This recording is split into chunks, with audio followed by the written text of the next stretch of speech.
നമ്മുടെ next question, if X is equal to C1 cos 4t plus C2 sin 4t is a solution of x dash plus 16x is equal to 0 where x of pi by 2 is equal to -2 and x dash of pi by 2 is equal to 1, then find C1 and C2. ഇതാണ് നമുക്ക് തന്നിട്ടുള്ള question. അപ്പോൾ ഇതിൽ C1ഉം C2ഉം calculate ചെയ്യാനാണ് പറഞ്ഞിട്ടുള്ളത്.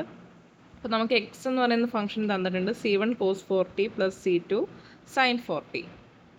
അപ്പോൾ X of pi by 2 is equal to -2. ഇതാണ് നമുക്ക് തന്നിട്ടുള്ള ഹിൻ്റ് എന്ന് പറയുന്നത്. അപ്പോൾ നമുക്ക് അതൊന്ന് നോട്ട് ചെയ്യാം. X of pi by 2 is equal to -2. അപ്പോൾ എക്സ് ഓഫ് പൈ ബൈ 2 എന്ന് പറഞ്ഞു കഴിഞ്ഞാൽ ഇവിടെ ഫംഗ്ഷൻ നോക്കുക. എക്സ് ഓഫ് ടി എന്ന് പറയുന്നത് C1 cos 4t plus C2 sin 4t. അപ്പോൾ അതൊന്ന് നമുക്ക് എടുത്തെഴുതാം. എക്സ് ഓഫ് ടി എന്ന് പറയുന്നത് C1 cos 4t plus C2 sin 4t. അപ്പോൾ എക്സ് ഓഫ് പൈ ബൈ 2 നമുക്ക് തന്നിട്ടുള്ളത് -2 ആണ്. അപ്പോൾ ഇവിടെ നിന്ന് സബ്സ്റ്റിറ്റ്യൂഷൻ ചെയ്ത് കൊടുക്കാം.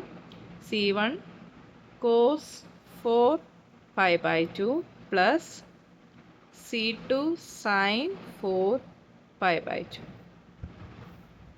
So this is equal to C1 cos 4 pi by 2 എന്ന് പറയുമ്പോൾ 4ഉം 2ഉം ക്യാൻസൽ ചെയ്യാം.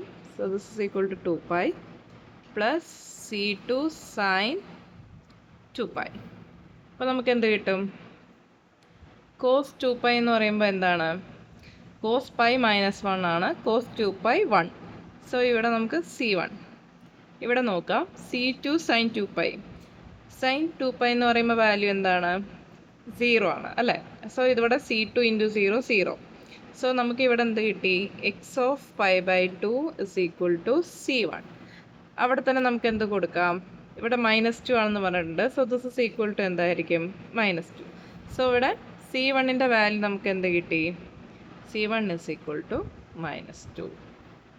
ഇനി അടുത്ത ഹിൻറ്റ് നോക്കുക. X dash of pi by 2 is equal to 1 എന്ന് തന്നിട്ടുണ്ട്.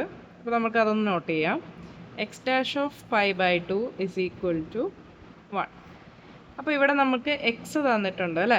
അതിൻ്റെ ഡെറിവേറ്റീവ് ഒന്ന് നമുക്ക് എടുത്തെഴുതാം. എന്താണ് എക്സ് ഡാഷ് നോക്കാം. എന്താണ്? വിത്ത് റെസ്പെക്ട് ടു ടി ആണ് ഡിഫറൻസിയേഷൻ വരുന്നത്. So C1 cos 4t. C1 അവിടെ കോൺസ്റ്റൻ്റ് ആണ്, അത് അതേപോലെ തന്നെ നിർത്താം. ബാക്കി cos 4tയുടെ ഡെറിവേറ്റീവ് എന്താ വരിക?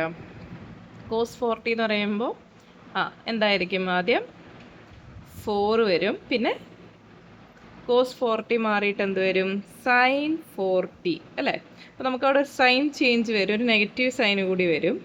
So X dash is equal to -C1 4 sin 4t പിന്നെ പ്ലസ് C2 അതേപോലെ തന്നെ അവിടെ നിൽക്കും. sin 4tയുടെ ഡെറിവേറ്റീവ് എന്താണ്? 4 cos 4t അല്ലേ? അപ്പോൾ അവിടെ നമുക്ക് സൈന് ചേഞ്ച് ഇല്ല അല്ലേ? സോ ഇവിടെ നമുക്ക് എക്സ് ഡാഷ് എന്ന് പറയുമ്പോൾ എന്താണ്? -C1 4 sin 4t plus C2 4 cos 4t. ഇനി നമുക്ക് തന്നിരിക്കുന്നത് നോക്കാം. X dash of pi by 2 is equal to 1 എന്നുള്ളതാണ് തന്നിരിക്കുന്നത്. അപ്പോൾ അതൊന്ന് ഇവിടെ സബ്സ്റ്റിറ്റ്യൂഷൻ ചെയ്ത് നോക്കാം. ടിക്ക് പകരം പൈ ബൈ 2 ഇട്ട് കൊടുക്കുക. So -C1 4 sin 4 pi by 2 plus C2 4 cos 4 pi by 2. Okay, അപ്പോൾ ദിസ് ഇസ് ഈക്വൽ ടു നമുക്ക് എന്ത് കൊടുക്കാം? 4 കോമൺ ആയിട്ട് പുറത്തേക്ക് എടുക്കാം. രണ്ട് ടേമിലും 4 ഉണ്ട്. സോ 4 കോമൺ ആയി പുറത്തെടുക്കാം. ബാക്കി എന്ത് വരും പറഞ്ഞേ? -C1 sin 2 pi അല്ലേ? sin 2 pi 0 ആണ്, അപ്പോൾ ആ ടേം ഇല്ല. ബാക്കി ഇവിടെ നോക്കാം. C2 cos 2 pi നമ്മൾ നേരത്തെ പറഞ്ഞു cos 2 pi 1 ആണ്. So this plus C2 is equal to ഇവിടെ എന്താണ് നമുക്ക് കിട്ടിയിരിക്കുന്നത്? 1 ആണ്. അപ്പോൾ അതവിടെ 1 ഇക്വേറ്റ് ചെയ്യുക. So this is equal to നമുക്ക് എന്ത് പറയാം? സിംപ്ലൈസ് 4C2 അല്ലേ? ഇവിടെ 0 + C2 പറഞ്ഞാൽ C2 തന്നെ. 4C2 is equal to 1. So this implies C2 is equal to 1/4. അപ്പോൾ നമുക്ക് ആൻസർ കിട്ടി. C1 equal to -2 and C2 is equal to 1/4. അപ്പോൾ ഇത്ര നിങ്ങൾ ചെയ്ത് കഴിഞ്ഞാൽ 3 മാർക്സ് ഈസി ആയിട്ട് കിട്ടും. ഇപ്പോൾ ഈ സ്റ്റെപ്സ് ഇത്രയും കിടക്കുന്നതെന്ന് നോക്കണ്ട. നിങ്ങൾക്ക് ഇതിൻ്റെ കോൺസെപ്റ്റ് കാര്യം മനസ്സിലായിട്ടുണ്ടെങ്കിൽ ജസ്റ്റ് 2 സ്റ്റെപ്പിൽ തന്നെ നിങ്ങൾക്ക് ഇത് ആൻസർ കണ്ടുപിടിക്കാൻ പറ്റുന്നതാണ് കേട്ടോ.